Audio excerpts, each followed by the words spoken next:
Hello, I'm here with Colin, and I'm going to read the next part of Runaway Twin. He just wanted to say hi. Say hi, Colin. Hi. Hope you guys have a good day. Yep. All right, here we go. We're going to see where we left off yesterday when Sunny went to visit Connie. I followed her into the kitchen, and I watched while she filled an old kettle with water and put it on the stove. Sunny, she said as if trying to remember more about me. Sunny, you're the one who went to live with Loretta's sister. What was her name? Cora, my great aunt Cora. Cora, yes, that's right.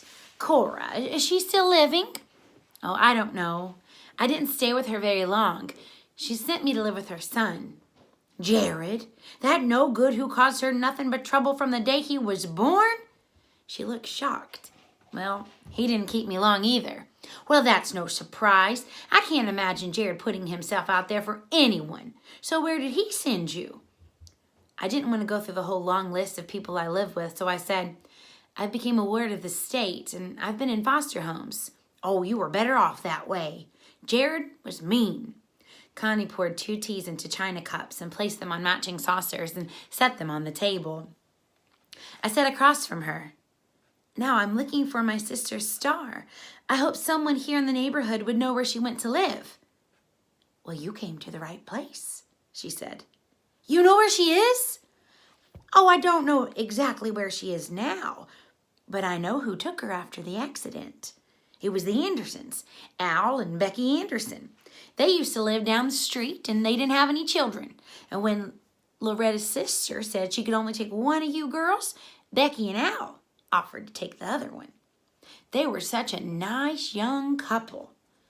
Knowing how many rules and regulations Hiss had about foster kids, I was amazed that Star and I had been apparently placed in new homes without anyone notifying the authorities. You said the Andersons used to live in this neighborhood? Do you know where they went? No. They moved not long after they took the girl, she said. Becky said they needed a bigger yard and room for a swing set. Did any of your current neighbors live here back then? I asked. Maybe someone else kept in touch with them? No, the street has changed a lot these past few years. She shook her head. Nobody stays put anymore. They move in, live here a year or two, and move on. Some of the houses are rentals owned by the same company. I think they're trying to buy up the whole block so they can build condominiums.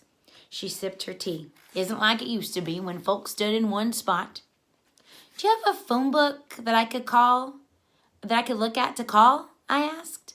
Anderson was a common last name, but maybe first names will be listed. Oh, well, you aren't going to make a long-distance phone call, are you? Connie asked. My phone bill's high enough as it is. Oh, I'm not going to call anyone. I only want to see if there's a listing for Al and Becky Anderson. Maybe they still live in Enumclaw and I can find their address. She handed me the directory and I turned to the A section. Several Andersons were listed, but no Al and no Becky. However, there were 2 Andersons with the initial A, and I copied down both addresses. If you want to call the Andersons, it's okay, as long as it's a local call. I could tell she was as curious as a cat to know if one of those names in the directory was the one I wanted. I think it'll be better if I go in person, I said. Thanks for the tea and your help. Well, you let me know if you find your twin, Connie said. I always liked Loretta. She made the best banana bread. I rode back to the main part of town to get something to eat. While I ate, I marked the addresses for the 2 A. Andersons on my map. One was 8 blocks away and the other was a couple miles east of town. I tried the closer house first. When I rang the bell, a chorus of barking dogs erupted. They yipped and yapped so loudly I didn't even hear the door click. A young man with purple spiked hair put his foot in the door to keep a pack of chihuahuas from rushing out. Stay back, he said. No barking. And the dogs kept yapping. The heavy silver chains around the man's neck clinged as he edged out the door. He kept it cracked open, and the dogs pressed their noses to the crack, sniffing and barking. I'm looking for Al and Becky Anderson, I said. Not here. Are you Mr. Anderson? I am, but my name isn't Al. It's Aaron. Oh, sorry to have bothered you, I said. He used his foot to shove the dog back so we could go inside. The door closed, but the barking continued. I rode to the other address, hoping I was not nearing the dead end of my search. If this was not the right Anderson, what would I do next? How would I find Star? As I pedaled along the homes I passed, they became bigger. Most of them had 3-car garages and large lots.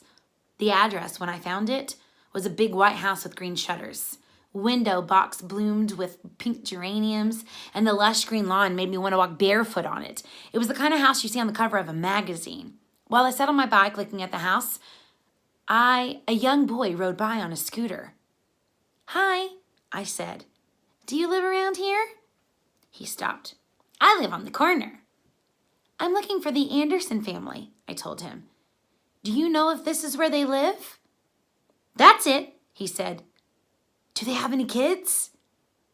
"Nope, no kids." I tried to swallow my disappointment. This wasn't the right Anderson either. "They have a teenager, though," the boy said. "She babysits me sometimes." A teenager? My scalp tingled as I asked, "What's her name?" "Star." I could barely breathe. This was Star's home. I found her. I felt like shouting to the skies, "I found her! I found my twin sister!" But I tried to stay calm. I didn't want this little kid to be the first to know who I was. I wanted Star to be the first. The boy pushed off his scooter and rode down the street and turned into the driveway of the corner of the house. Suddenly, I was aware of how scruffy I looked. Maybe I should get cleaned up before I went to the door. I wanted Star's first impression of me to be favorable. I sat on my bike and I debated. One part of me wanted to rush to the door and another part of me didn't. I realized my hesitation had nothing to do with my appearance. I was frightened. I felt the way I had the one time I'd been in a school play, just before I went on stage. Nervous, afraid I'd make a mistake, scared the audience wouldn't like me. I had dreamed of my reunion with Star for so long. In my dreams, it was always the same. I told her my name, and she gasped and flung her arms around me, and we cried tears of joy, and I swore we would never again be separated. Never. Star won't care what I'm wearing, I told myself. She'll be so glad to see me that nothing else will matter. I got off my bike, and I started up the curved brick path that led to Star's front door. That's the end. Tomorrow, we'll be ready to start with chapter 16. I can't wait to see what happens.